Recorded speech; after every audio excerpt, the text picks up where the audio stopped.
Hey guys, Immersed here. Welcome to a Demonology Warlock PvP guide.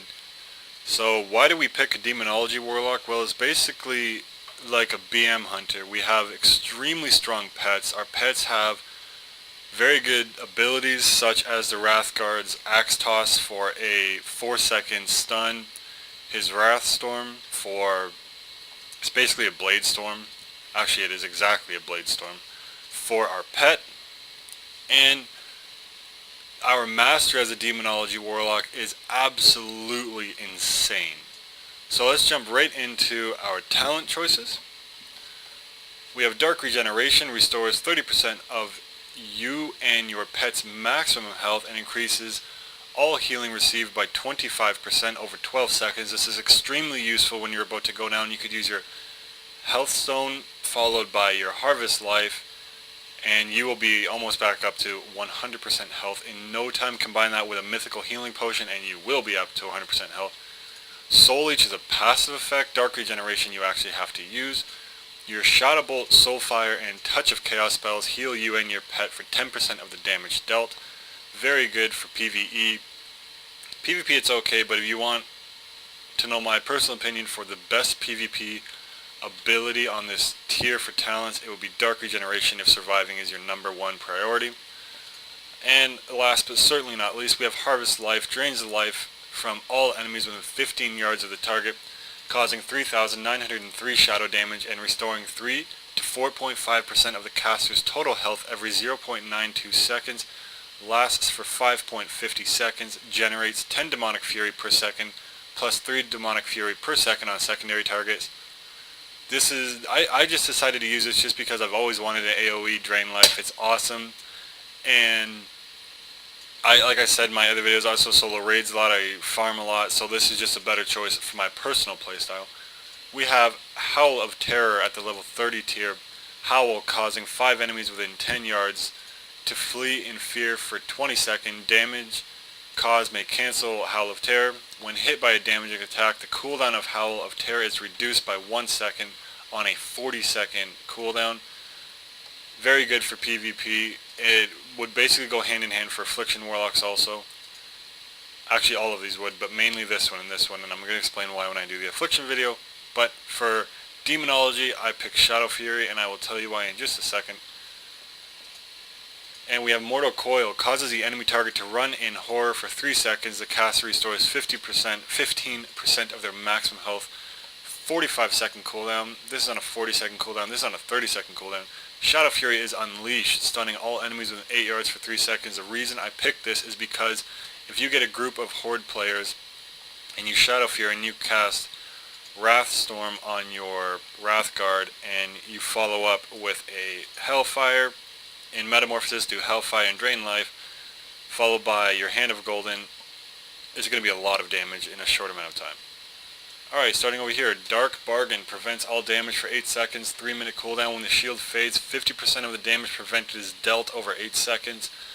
Good for PvP. I personally don't use it just because of my personal playstyle, but extremely good for PvP. You have 8 seconds of, you have a really execute stage, if you will. You are not going to take any damage, so that is extremely useful. Moving on to Sacrificial Pact, 1-minute cooldown. Your demon sacrifices half its current health to shield its master for 200% of the sacrificed health, lasting 10 seconds. If you have no demon, your health is sacrificed instead. I have Soul Link just because there are a lot of uses for this spell. When active, all damage and healing you and your demon take is shared, but your demon's health is reduced by 50%. Recasting a spell cancels the effect. As I've said, I do PvE a lot, I do PvP a lot, I solo raids in dungeons and farm a lot, so this is just a better choice for my personal playstyle. On the 60 talent tier, we have Unbound Will, 20% of maximum health. Purge all magic effects, movement impairing effects, and all effects which cause loss of control of your character. This is a 1-minute trinket, guys. It's awesome, but it does cost 20% of your maximum health. Make sure you are at high health when you use this. This can go hand in hand with Grimoire of Sacrifice. Alright, moving on to Blood Fear. Instantly strikes fear in the enemy, causing it to flee for up to 20 seconds. This is by far your best bet for PvP. Instant Fear has always been wanted by Warlocks, has always been needed by Warlocks, and now they have it. If you're going PvP, there is no reason you should not pick this talent. It is absolutely amazing. So far let's just recap of what to pick if you're going PvP. Demonology Warlock, I would say Dark Regeneration for survivability, Shadow Fury for the Wrathguard, and AoE, just getting him down in control. If you do prefer Fear over a stun, I would say Howl of Terror. Mortal Coil I would not say, just because it only affects one target for 3 seconds. And I would probably say Sacrificial Pact, just because your demon is always going to be out as Demonology, and you get 200% of his life as a shield. Blood Fear, no doubt in my mind. And moving down to the last talent we could look at, Grimoire of Supremacy. You command stronger demons replacing your normal minions. These demons deal 20% additional damage and have more powerful abilities. No doubt in my mind you should pick this. You, as a Demonology Warlock, you should always have a pet out. Grimoire of Sacrifice is for affliction and destruction. And even then, I have used this with affliction in the past and it's done me very, very well. Grimoire of Service can also be used for Demonology Warlocks. Instantly summon the second demon who fights for 20 seconds. I personally would always suggest this. Alright, moving on to the glyphs. I have Dark Apotheosis. You imbue yourself with demonic energies, reducing physical damage taken by 20.45%, reduces magic damage taken by 15%, and allows the use of various demonic abilities. In addition, Soul Shatter taunts your target, Twilight Ward will absorb all schools of damage, and Shadow Bolt becomes Demonic Slash. This is very good for flag running as a Demonology Warlock. It's very good for farming and soloing, questing if you're going to AoE pull, and also good if your tank goes down in PvE. Alright, while off of cooldown, your Dark Soul ability passively grants you 10% of the active effect, but reduces the power of Dark Soul by 10%. Now, right here, if you mouse over, it says passive at the bottom. Increase your mastery by 482. This effect is disabled while on cooldown. Absolutely love it. I'll go into why that is so awesome in a minute. We also have Glyph of Demon Trading. Your Fell Imp's Fire Bolt cast time is reduced by 50% and fires in bursts of 3. Increase your Void Lord's total armor by 10%. Your Shavara's Mesmerize ability also removes all damage over time effects from the target. When your Observer uses Clone Magic, you will also be healed for that amount, and increase your Wrathguard's total health by 20%. And of course, Glyph of Falling Meteor. If you use Demonic Leap while falling, you slam into the ground rapidly and will not die from falling damage. This does not mean you do not take damage from falling. It just means you will get dropped to like 1% of your health. So if you have dots and you think that Falling Meteor will save you, it will not. Basically, it's just, like if I wanted to get down from here, as it's a long ways down, I would use that to get down extremely quickly. But if I landed at a level 1 mob that I aggroed and it did hit me, I would probably die. Your Fellsteed and Dreadseed can cross water while running and leave a trail of flames. I'd say this is a very good glyph, just because if you want to hit Blacksmith, you do not need a Death Knight, you don't need water walking, you just mount your Fellsteed. Traveling time, this cuts it in half if you need to go across water. And this is an absolutely amazing glyph. I've always wanted this. Your Eye of Kilrog is no longer stealth and can now be placed your Demonic Circle. In addition, the movement speed of your Eye of Kilrog is increased by 50% and allows it to fly in areas where flying mounts are enabled. This is awesome. It's just pure awesome. It explains itself. AKA, if you're in Warsong Gulch and you want to go to the roof to set your Demonic Circle but you're guarding first floor, send your Eye of Kilrog up. It'll do your job for you. Alright, so Professions, what I picked on him that do not benefit me greatly is Enchanting and Tailoring, just because I wanted my Warlock to have Enchanting and Tailoring. There's no specific reason. The benefits you get out of Enchanting and Tailoring is you can enchant your rings as a Tailorer, you can enchant your cloak as you can enchant your rings as an Enchanter rather, and you can enchant your cloak as a Tailorer. Also, these are very high gold professions. What I mean by that is these are two of the main gold making professions, Enchanting being amongst the highest, Tailoring being close behind. So there's not much to say about why I picked them. There was just, I wanted my Warlock to be them, and as single professions you can enchant your rings as Enchanting, enchant your cloak as Tailoring. Alright, let's just quickly take a look at our spells. Some of them that we have at our use. Hellfire is our AoE. We have Demonic Leap, which I'm not going to use right now because I'm going to fall for like 5 minutes probably. Carrion Swarm is a knockback, usable in Metamorphosis and our Dark Apotheosis. Banish, have on your bar if you're going up against a enemy Demonology Warlock or a Warlock in general that has a pet out.